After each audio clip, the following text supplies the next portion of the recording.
কোরআনে কারিমে সূরা নিসা 59 নম্বর আয়াত আল্লাহ রাব্বুল আলামিন বলেন ইয়া আইয়ুহাল্লাযীনা আমানু আতিউল্লাহা ওয়া আতিউর রাসূল ওয়া উলিল আমরি মিনকুম। জোরে বলুন আল্লাহু আকবার। এটা খুব গুরুত্বপূর্ণ তথ্য, এসব ওয়াজ কিন্তু বেকে করতে না। যেহেতু আমি জান্নাতের যাওয়ার পথ বলতেছি, এই পথ দিতে পারেন কে? কোরআন শরীফ বলুন কে দিতে পারে? তাহলে কোরআন থেকে বলতেছি, কথা বুঝেন নাই? আমার ভাইয়ের এক নম্বর হলো যে মানুষের ভিতরে কোরআন হাদিসের কোনো বালাই নাই, তাকে আপনি অনুসরণ করতে পারবেন না। ঠিক আছে?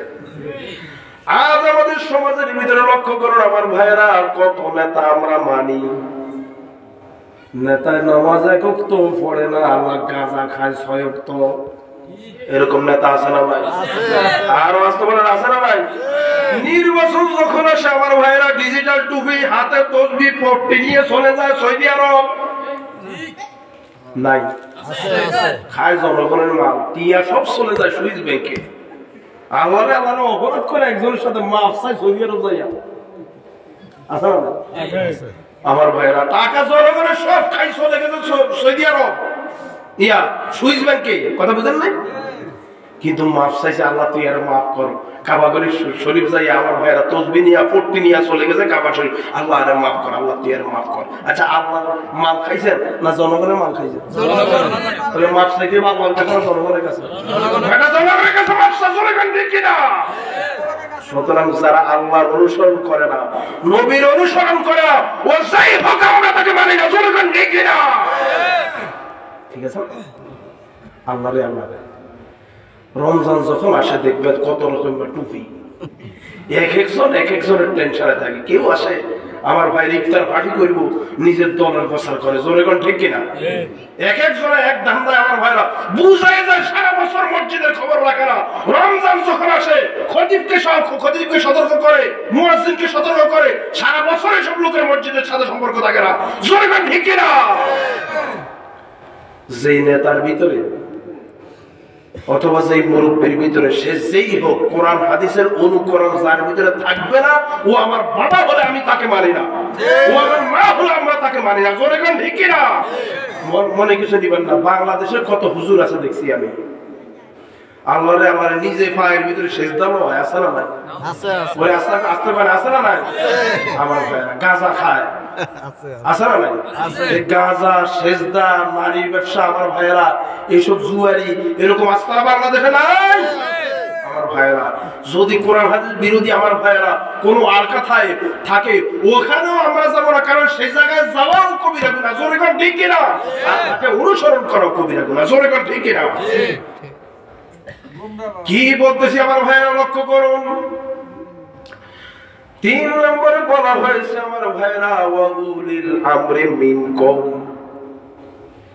আপনাদেরকে আমি ক্লিয়ার করতেছি, যার ভিতরে কোরআন হাদিসের গুণ থাকবে, আমল থাকবে, যার ভিতরে কোরআন হাদিসের পরিপূর্ণ আমল থাকবে, আপনি তাকে মানা লাগবে, অর্থাৎ নেতার অনুসরণ এরকম নেতার আপনি অনুসরণ করতে পারবেন না যার ভিতরে কোরআন হাদিস নাই, নবীর পরিপূর্ণ অনুকরণ নাই, অনুসরণ নাই, একদিকে মানে আরেকদিকে মানে না। শুধু মসজিদে নবীকে মানে, মসজিদ থেকে যখন বাইরে চলে যায় সুদের সাথে জড়িত, ঘুষের সাথে জড়িত, মসজিদে আল্লাহর আইন মানে, সংসদে মানে না, মসজিদে আল্লাহর আইন মানে আমার ভাইরা সেক্রেটারিয়েটে মানে না, স্কুলে মানে না, এরকম আছে না নাই? এরকম না তারা আমার ভাইরা, যে নেতার ভিতরে আল্লাহর পরিপূর্ণ অনুকরণ আছে, আমার নবীর পরিপূর্ণ অনুকরণ আছে, কারণ আমার নবী সমাজে আমার ভাইরা আল্লাহর অনুকরণ করছে, মসজিদেও করছে, আমার নবী সমাজেও করছে, মসজিদেও করছে আমার নবী, আমার ভাইরা অনুকরণ। আমার নবী আবার ওই সংসদের মতো ওই জায়গা তো নবী অনুকরণ করছে, কারণ নবী 10 বছর কোরআন দিয়ে রাষ্ট্র চালাইছে, জোরে কর ঠিক কিনা? এরকম নেতা অনুসরণ করা লাগবে যার কাছে নবীর পুরা জীবন অনুকরণ আছে, অনুসরণ আছে। ওই ব্যক্তির অনুসরণ আপনার জন্য, আমার জন্য ফরজ। ওই ব্যক্তির অনুসরণ আপনার আমার জন্য কি ফরজ? আচ্ছা, যার ভিতরে কোরআন হাদিসের অনুসরণ তারে মানা হালাল না হারাম? ওরে কথা কয় না, হালাল না হারাম? আজকে পরিষ্কার হয়ে বাড়ি যাওয়া লাগবে। জোরে কোন ঠিক কি? আজকে ক্লিয়ার হয়ে বাড়ি যাওয়া লাগবে। সারা বছর সারা জীবন 5-7 ঘন্টার ওয়াজের কোনো মূল্য নাই। ওয়াজের মতো ওয়াজ হলে 1 ঘন্টাই যথেষ্ট। জোরে কোন ঠিক কি না? আমরা যেতে চাই কোথায়?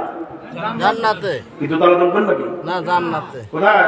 জান্নাতে। আমাদের বাড়ি কোন জায়গায়? জান্নাত। তাহলে জান্নাতে আমরা কিভাবে যাবো? পথ আছে কোন জায়গায়? কোরআনে। ওই কথাই বলতেছি, কথা বুঝেন না?